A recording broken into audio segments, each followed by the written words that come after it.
of Israel is actually a dragon, when he's like, with the blast of the breath of my nostrils, hiding under the shadow of his wings. And just Yahweh is a dragon. The description of Yahweh and King David versus the description of Leviathan.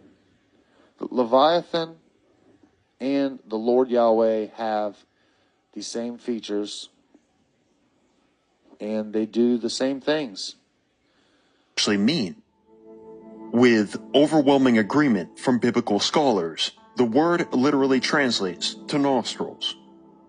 This leaves us with the perplexing mystery as to why Yahweh's apparently long nostrils were so important that they were mentioned so many times throughout multiple generations of Scripture.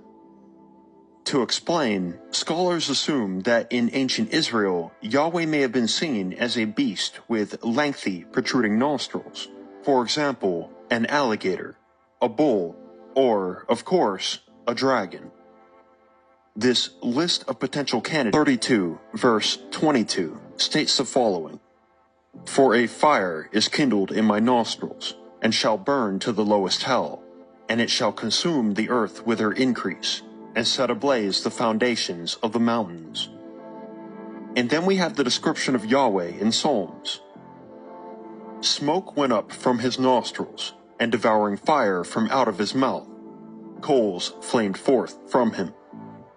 Very interestingly, this description of the God of the Israelites is exactly paralleled by the Book of Job's depiction of the monstrous creature Leviathan, which is generally accepted to be an actual biblical dragon.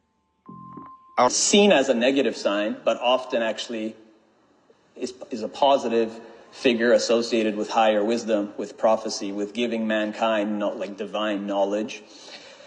And then Isaiah, actually alludes to both snakes and says, "Beyom ha'u yifkod Hashem becharbo hakasha." On that day, God will slaughter the Aliviatan Nachash Bariach, the straight, again the word Bariach, the straight, the pole serpent, the Aliviatan Nachash HaKalton, and the twisted serpent.